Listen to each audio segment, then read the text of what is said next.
This video is brought to you by Against the Flow of Mississippi. Against the Flow of Mississippi is a book about Jake Fayard, a Marine veteran who is unhappy with the political machine running the state of Mississippi. He decides to fight the corruption from the inside. Jake will face more challenges than he ever has and will stand up for what he thinks is right. His notoriously hot temper will push him to the edge of murder, along with his friend and brother Kobe Barhanovich. Together, they will fight the system and give the power back to the citizens of Mississippi. Against the Flow of Mississippi is now available on Amazon. A link to the book will be placed in the description below.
Okay, y'all, so I guess my last video kind of didn't look the way I intended it to, so I'm going to redo that video with this video.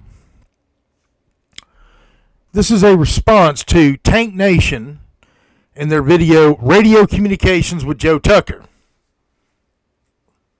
What I'm going to do to try to shorten the length of the video is I am going to play the entire video, and what I'm going to do is I'm going to break in and correct a lot of the BS that he says. The number one thing that I would like to mention to y'all is I know Joe Tucker personally. I will also, full disclosure, I don't like him.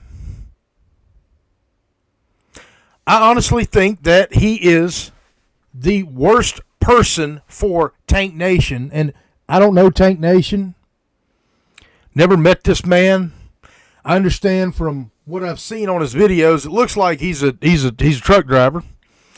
And you know what? Driver, my brother trucker. I guess you're a tanker yanker. I'm an old flatbedder myself. Beware of who you get your sources from on your information.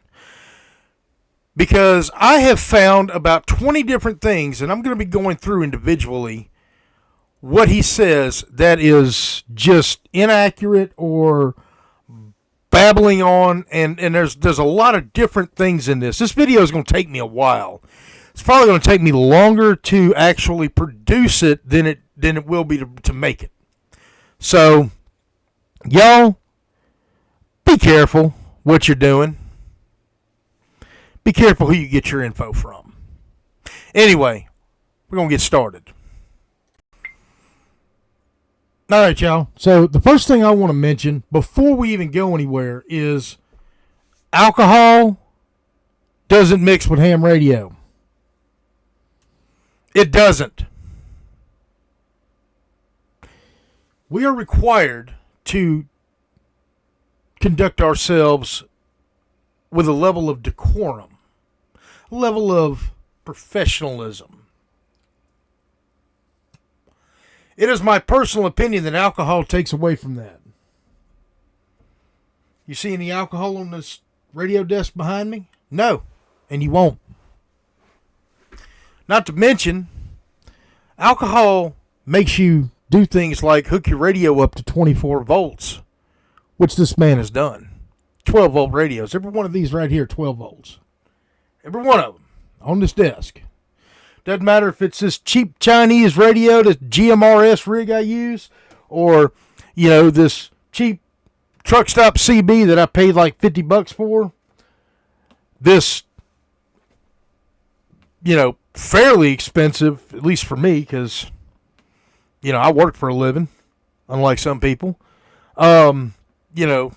Big Yazoo here, or this expensive piece of kit here that went for about $1,000 when it was new, or this thing here, this is expensive stuff to me.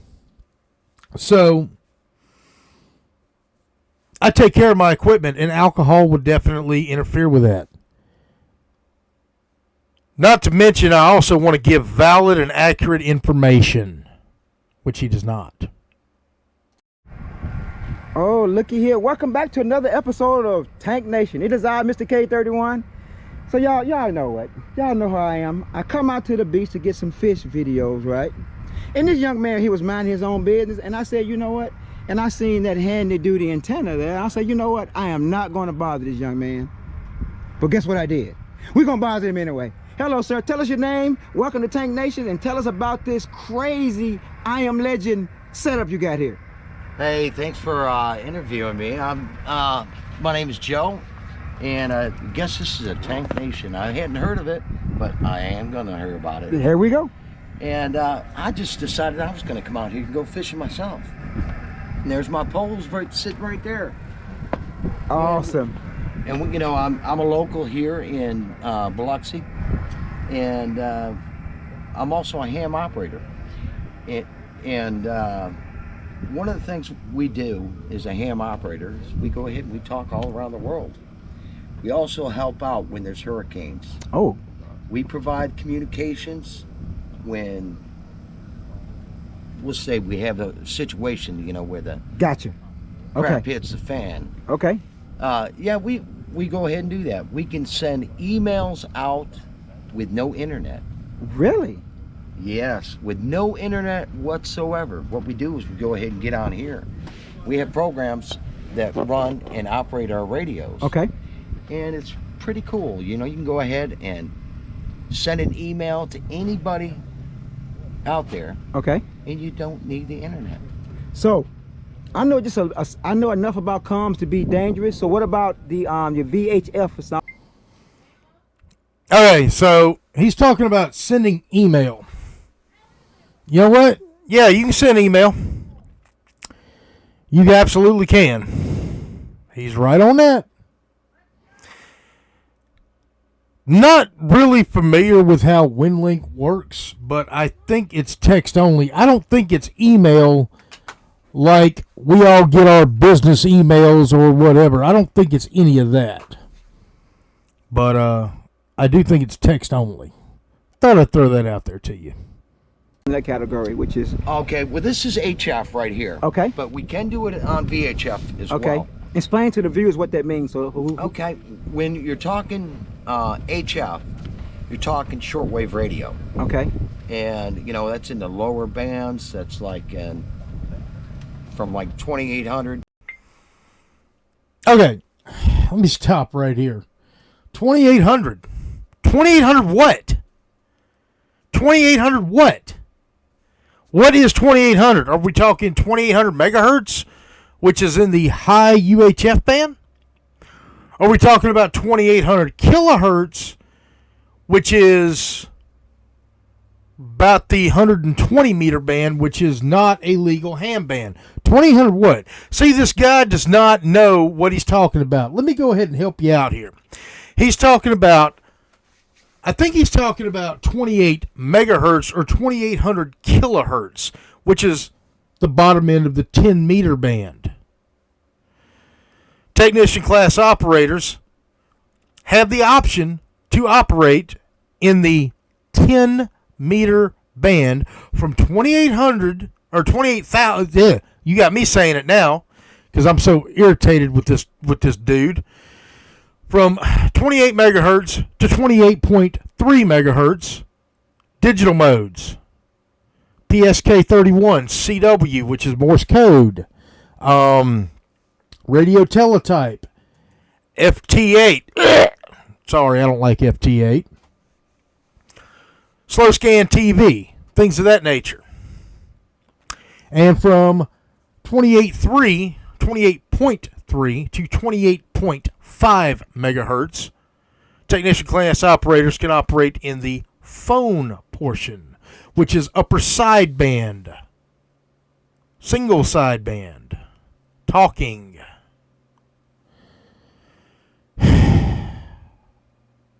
Come on, dude, get it together. Right. And going down to, what they do is they go by meters. Okay, gotcha. So they're going down from 10 meters all the way down to 160 meters, where you hear your radio stations playing. Okay, now he's talking about meters. Meters. What are meters? Meters is a measurement. In the old days, for those of y'all who do not know, frequencies, like in your car radio, if you're listening to FM like 95.3, that's the frequency that you're listening to, which is 95.3 megahertz. Well, back to the early days of radio, frequencies were not measured in frequency, which is the literal count of cycles per second, or in layman's terms, hops of the radio wave. How many hops per second? Back then, they calculated the actual wavelength. That's why we use, in ham radio, 160 meters, 80 meters, 40 meters, 20 meters, 2 meters, 70 centimeters, 33 centimeters, 23 centimeters, 3 millimeters, 1 millimeter. We measure it, and they use the metric scale for this. Remember, Marconi was Italian. So, yeah. That's where he's getting. And broadcast, let me tell you which broadcast radio stations that he's talking about. When he's talking about what he's talking about here, he's talking about the AM broadcast band, which unfortunately a lot of millennials and younger don't know anything about AM, or very little about AM. He's not talking about FM, where your rock station that you're listening to is playing. He's actually talking about AM, so I had to clarify that. AM operates between 520 and 1710 kilocycles. Your FM broadcast band plays from 87.7 to 107.9 megahertz. So, way different. This is why AM radio stations, fun fact for any of y'all who do not know, will travel much further at night. After dark, go out to your car, put your car in AM, and see how far you can hear. Try it during the day, and you'll see something different. FM is pretty well what it's going to be, unless there is some type of band enhancement, atmospherics, sporadic E, etc. Had to clarify that for him. Continuing. So now let's for the viewers who really don't know. So when he said HF, which means high frequency, and then when he said meters, convert the meters into miles for those who don't understand meters. So how would that be in miles? Actually, you're going to convert it into not miles, but you're going to convert that into feet. Okay, there we go. There we go. And what that is, that's the wavelength okay. that it goes on. I know maybe if I'm talking over your heads, it doesn't really matter. All you need to know is... Okay, I'm going to go ahead and explain this real quick.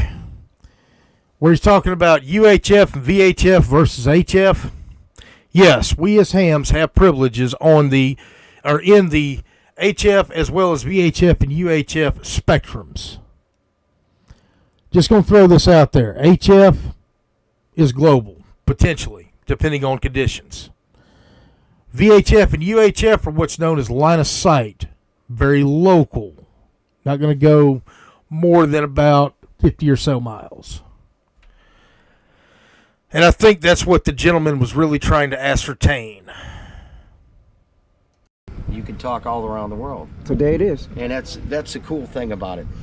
The VHF and the UHF, that's normally what you're going to hear your FM radio in your car. Okay. That's in a VF channels.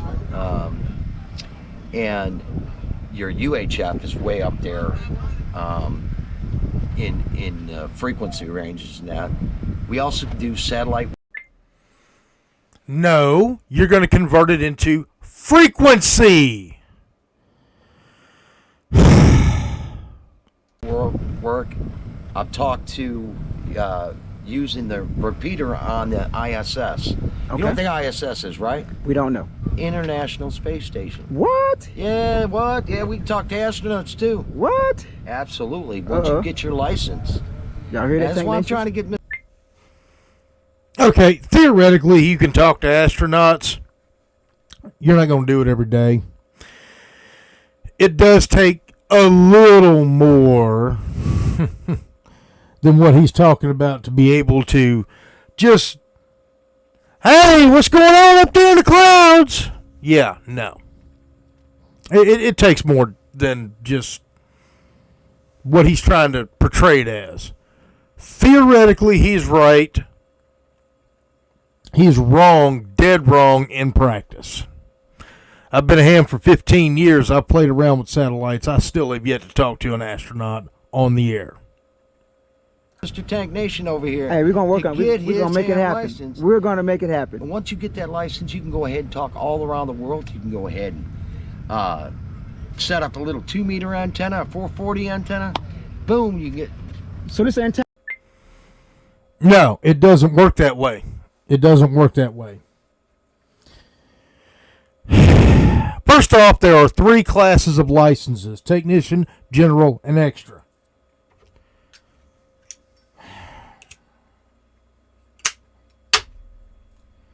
Technician class licensees are authorized to use a little portion of 10 meters, which gives you HF, and everything 6 meters and up. 6 meters is 50 megahertz. 2 meters would be 144 to 148 megahertz. 220 or the 1.25 meter band would be 222 to 225 with a little bit of data, and 219 to 220. 70 centimeter would be 420 to 450 megahertz. Notice we're going higher in frequency, which means we're getting line of sight. Yes, there are ways that you can talk around the world, but it doesn't work the way he's describing it. Yes, there are linked repeaters. I've used them. I used one today here in Florida. That I was actually on a linked repeater talking to somebody in California, which you can do with a technician class license, which is your first license.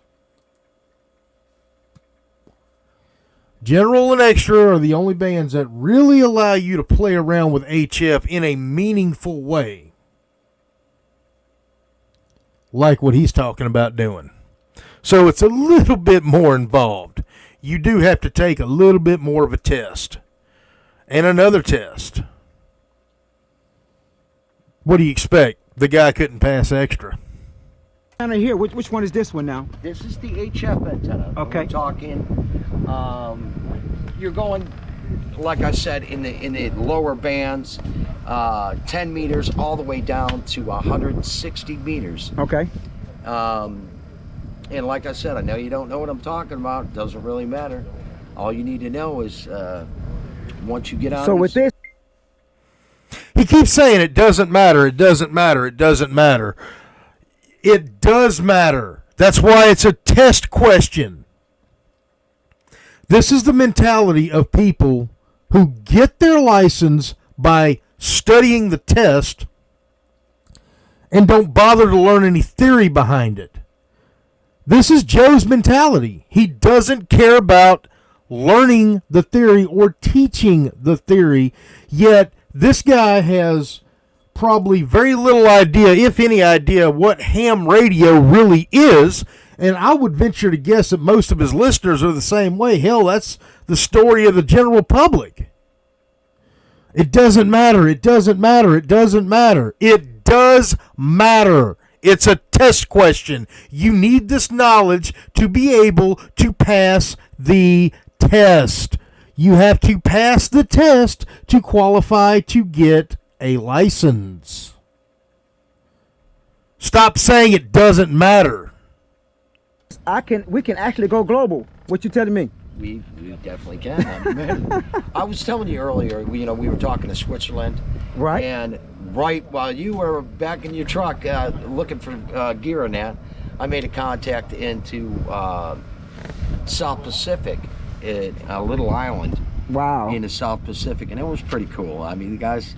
The Polynesians, that's pretty cool. We've been in Hawaii and everything, so it's. They're right. We right, definitely right. know what you're talking about. This is a French Polynesian country. Okay. And it was cool. Pretty cool. You get in conversations. You don't have to do that 10-4 good buddy, stuff like you hear on CB. No, none of that. So our question is, how big is this? I guess you would call it an organization or your group or individuals that's into this type of work that you're doing. How big is the membership or the club or whatever you'll call it? Well, our club. Okay, he's talking about he made contact with Switzerland. That's not that difficult. He keeps talking about, and I understand where it would be impressive to somebody who doesn't know. And he keeps talking about, oh, well, I did this and did that. And then he gets talking about his club membership. The club he's a member of is called the Jackson County, Mississippi Amateur Radio Association. They don't have 60 to 70 members. They have probably about 30. That's why he's the vice president of the club, because they literally couldn't get anybody else to take that job. They literally basically said, who wants it? I want it. Raise my hand. And then, boom, you got it. Continuing. We've got probably about 60, 70 members here locally. And as far as people that do this, man, we're talking worldwide. Okay. Just in the United States alone, there's quite a few people that do this. And, you can go all over the place. I love it. Okay, yes, there are about 700,000 licensed hams in the U.S. Licensed. I would say 20, maybe 30% of those are active. And the rest of the world doesn't know or doesn't care. True story. Sad story about ham radio, but it's a true story.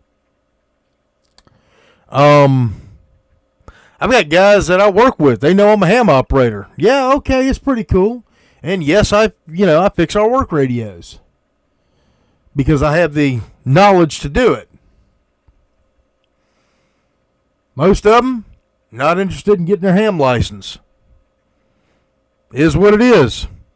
It's not a big thing. It's actually a relatively small thing. It's almost fraternal is the best way I could put it. This is my bad, my bag right here. Now I'm gonna go ahead and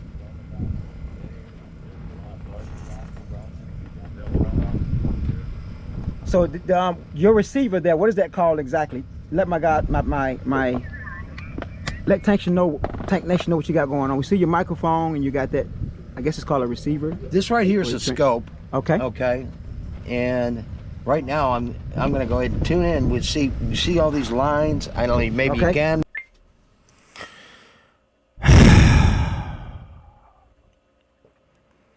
His wife bought him a radio, and he doesn't know how to do it. By the way, I say his wife bought him a radio because this guy does not work. He does not have a job. He hasn't worked the whole time I've known him, outside of doing an odd job here or there. That is a transceiver. The scope is actually what he's calling a scope. It's called a spectrum analyzer. a spectrum analyzer. Some people call it a scope, a band scope. Yes, you can see other signals on the scope. But what it does is it takes a block of frequencies and it analyzes it and scans it looking for activity. So you can see somebody talking. Or see somebody transmitting, I guess. For lack of a better term, talking. Because he is using voice. He's using single sideband. Maybe you know what you're talking about, dude? Maybe you can't. Gotcha. But if you could zoom in there, see all those lines in that? Gotcha. That's people talking. Oh, wow.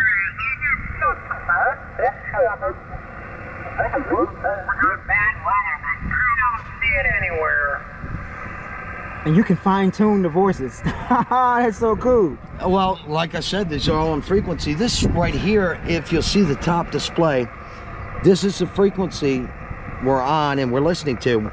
Yeah, but you guys probably get quite a bit of rain out.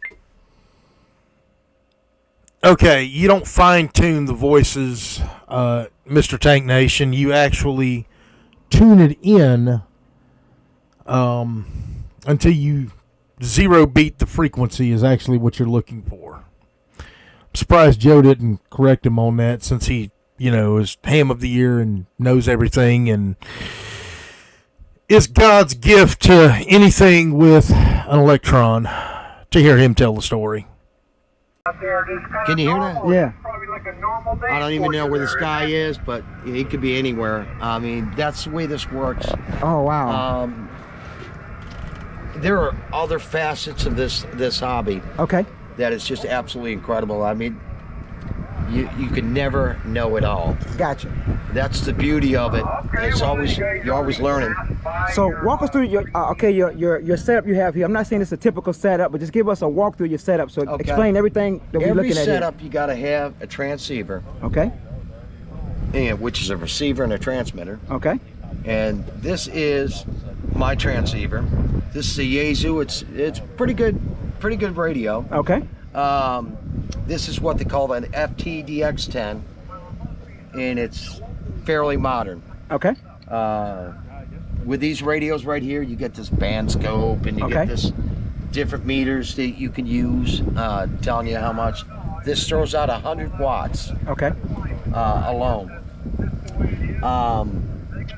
When I couple it with a computer, oh boy, can I do things. Okay. I could do all kinds of things. We could talk in different codes. Old ham radio used to be teletype. They'd sit here with a keyer and they tap up and down. That's called CW. Oh boy, can I do things if I hook up to a computer.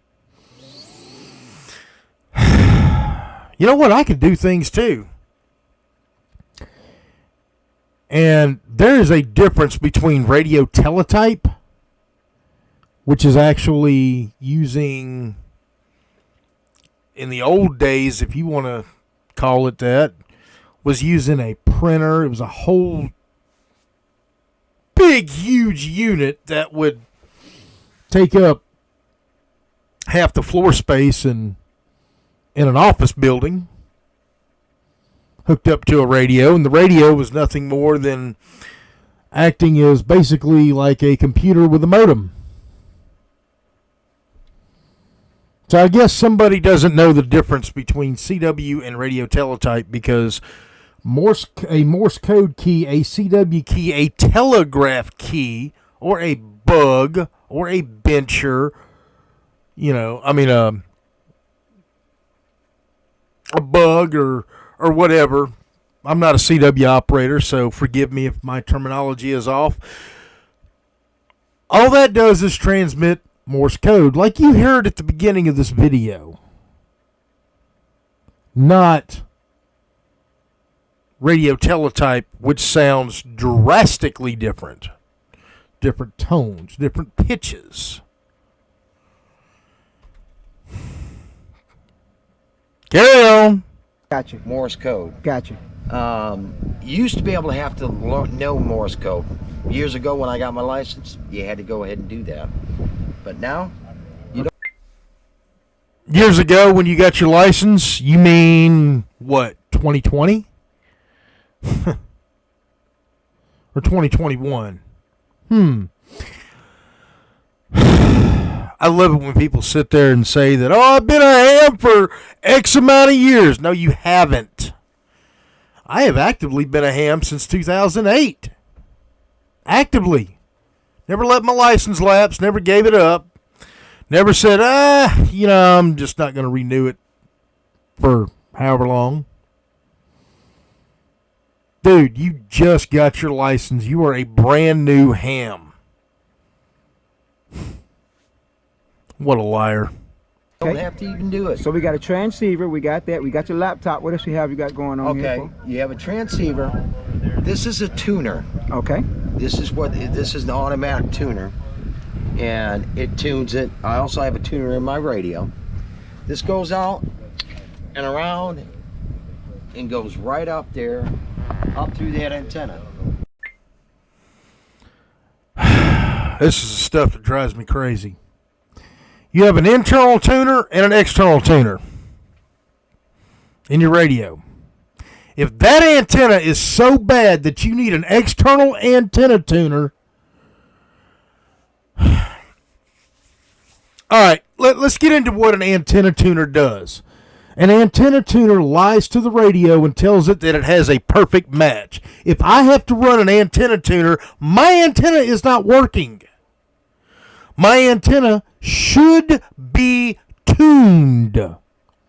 Hey, guess what? A vertical on the beach ain't hard to tune, Bubba.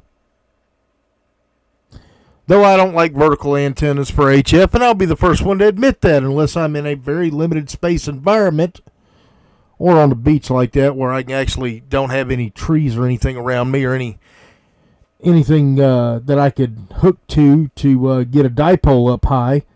But hey, you know what? They do make things to where you can do that too. But that's neither here nor there. Here's the point, Joe.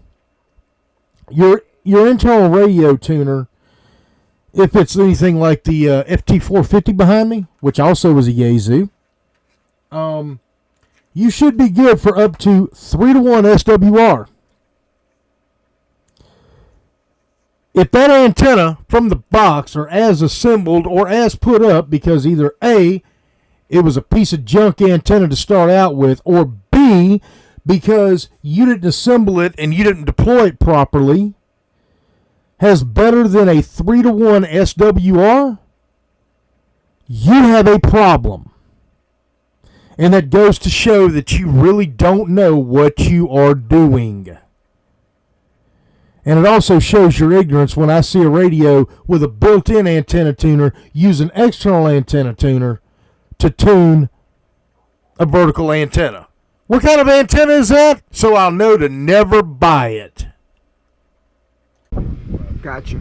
Now that antenna is a pretty broad antenna because it covers all those low bands that I was just talking about. It covers 10 meters, 15 meters, all the way up. Some of the military bands. Okay. And we also help out the military as well, getting messages back and forth to loved ones. Got Maybe with that external MFJ antenna tuner, that antenna might work on all bands, like he's saying, all the lower bands. I doubt it'll work 160, but I bet it's a great dummy load. And we help out the military. We help out the military. The military with their vast, I don't know, trillions, multi-trillion dollars worth of budget. They need us lowly ham operators. You know what? There was a time back during about the Vietnam War and before to where he was right. military affiliate radio service, MARS, MARS, did pass messages back and forth, but honestly, in today's world, that's almost obsolete. I think Navy Marine Corps Mars is actually discontinued now. They've discontinued the program, last I heard. There's no need. I don't even know of a company that even makes a phone patch anymore. And that used to be that would be what happened. You know, if you were in country and you wanted to call your wife or whoever, your mom or whatever, you would go find a Mars station and you would say, hey, look, I need to place a call to the States. And they would link up with another ham radio operator on HF, and the HF operator had a phone patch on his radio and would patch the call in from the landline to, you know, and it was basically, it was a freeway or a cheaper way, because obviously back then they still had long distance to make an international phone call. It's not necessary anymore, especially with VoIP calling. This guy here, if I can Facebook call a friend of mine in Australia, what do I need a ham radio operator to patch in a phone call through a phone patch for? This guy makes no sense. We don't do that anymore because we're no longer needed for that anymore. Gotcha. So we got transmitter, we have your tuner, you got the laptop. So I see a microphone there as well. Yes, gotta have the microphone. And they're all different ones. They typically come with a hand mic. Okay. This is what they call a desk mic. Gotcha. And I got at my house a big old boom, which you probably know from doing Correct. a podcast or something at your house. And swings in, Gotcha. talk in there with a little foot pedal and Gotcha. and talk.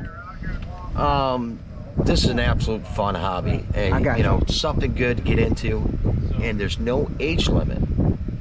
So if you're 2 years old and you can go ahead and pass that test, boom, you can get your license. Okay. As a matter of fact, one of the youngest hams 5 years old.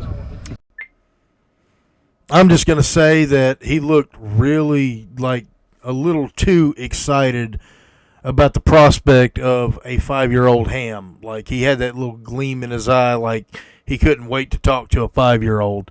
But anyway. Gotcha. So where can they go and find some research on this for those who are interested in this? And we're going to come back. We're going to do a follow-up with this young man here. We're going to, with your permission, you'll be a regular on here. So we want to stay in contact. Absolutely, no problem. So where can they find information about a setup like this and getting into this particular hobby? Okay. Well, first of all, I would go to the ARRL website, and you just Google that, ARRL, and they'll go ahead and you could see where you could take your test. Now there's different, you know, I've set you up. Correct. Obviously, you know, and maybe you could tell the viewers later on how you're progressing at. Oh, that's a great idea. I like that. Anyways, there's one, and since you're local. So nothing about going to the FCC website and setting up cores, or setting up your FRN, which is your federal registration number, which is required now to take your license. You're required to pre-register for an FRN, and that's free, by the way. You could do that through the FCC website. Nothing about studying for the test. You know, free websites out there that allow you to, if you want to be like Joe and actually just study the test, and hopefully you learn as you go, or at least learn something, like QRZ.com. You know, just straight into the ARRL and hey, go find a testing session. If that's not setting somebody up for failure, I don't know what is. I am of the opinion I want to set people up for success. How about you go on Amazon and go buy the current technician class study guide? Or hey, call a ham. You know what? I'll put my number out there. 904-860-2700. 2502. Call me up. I'll be glad to help somebody get their license. It would be my great pleasure to do so. And I'm actually going to give valid, legitimate information, not the ramblings of a drunk. Continuing, I'm going to play the end of this video, and then I'm going to give you closing on this. You can go ahead, Jackson County Amateur Radio Association. Just Okay. Google that, and you can go ahead and get a hold of one of us. I don't mind giving my number out. My number is 228-697-3336. If you want to go ahead and get started on it, I'll go ahead and help you personally. It sounds really good. Tell them your name again, one more time. My name is Joe, and we always use phonetics. Joe, Juliet, Oscar, Echo. Awesome. But once again, thank you so much for coming on Tank Nation. Y'all know what time it is. I told y'all, exciting interviews, more to come. Y'all be great. Oh, yeah. Okay. God, so much misinformation here. First off, y'all, let me give you a little bit of backstory on Joke Turner. We all call him Joke for a reason. Not Joker from Full Metal Jacket, because that would actually be complimenting him. No, he's just Joke. And he's Bad Joke, actually, is what we all call him. Bad Joke got kicked out of the Mississippi Coast Amateur Radio Association. He was asked not to come back. One of the reasons that he was asked not to come back is because he threatened people. He wasn't dumb enough to threaten me, although I stay wishing he would. There was one particular club meeting where he actually showed up with a firearm stuck in the ass of his pants. He had it stuck to where the butt, where this part here was sticking out of his pants, with his shirt tucked underneath it, as an intimidation tactic. This man is in his late 50s, and he is physically threatened and verbally threatened guys in their late 60s and early 70s. Big man, right? Such a great guy. This man actually has a pending simple assault charge for striking, and I don't know the disposition of it. He may have already gone to court. He may have pled guilty by now. I don't know. But he struck a man with a cane. The man with the cane promptly defended himself, obviously. And again, he's a known alcoholic. I have been to his house and seen him at 7 o'clock in the morning drinking right when he gets out of bed. Again, he doesn't have a job to go to. So this is the type of person that Tank Nation happened upon while he was on the beach fishing.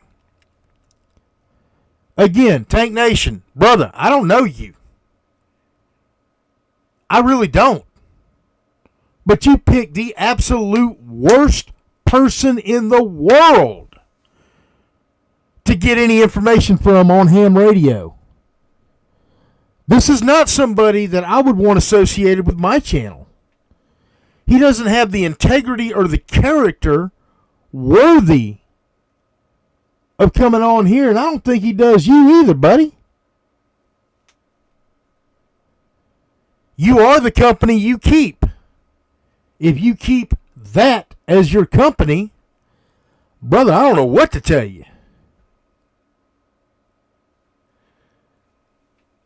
Just watch out. He might try to shoot you in the back or something when he gets mad because, I mean, you know, or threaten you or threaten to beat you up or threaten to, you know, hit you at a club meeting or whatever if you say something or do something that he doesn't like. This is how the man operates. Truthfully, I think he's got some kind of mental issue. I really do. I honestly think he does. I'm not a psychiatrist. I'm not a psychologist. But my professional observation, and I'm saying professional, if you don't know, you haven't seen any of my other videos, yeah, I'm a former correctional officer. I've dealt with a lot of people with mental illness that were incarcerated. He fits that profile. Is this really what you want on your channel? My advice to you, sir, Tank Nation, would be to go find the Mississippi Coast Amateur Radio Association. Go find one of the guys over there. In fact, if you're on the coast, I'll go ahead and throw a few out there. One of the guys that I recommend that you talk to is a guy by the name of Bill Orowski. Very knowledgeable guy. Pat Hamill would be another one. Tom Hammock would be another one.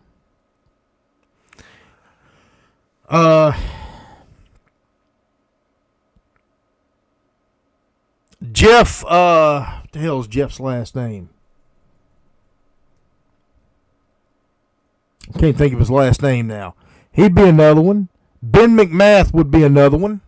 These are knowledgeable guys that are not alcoholics that actually know what they're doing. They can help you if you legitimately want to get your ham license. These are people that are not only willing to do it and able to do it, but are worthy of doing it. In ham radio, we have a thing called an Elmer. An Elmer is like your mentor. An Elmer is somebody who is going to show you the proper way to do things. I recommend these guys. Or, again, give me a call. 904-860-2502. I'll be glad to help you. Would be my pleasure. And by the way, we don't charge anything for this.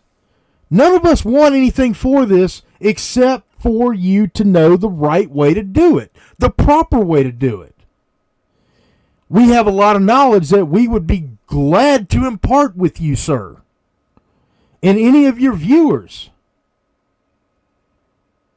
We'd be glad to have you. Look up a field day for Mississippi Coast Amateur Radio Association and show up at a field day. That happens usually the last weekend or one of the last weekends in June. It's a great opportunity. And there's decades upon decades upon decades of knowledge in these clubs.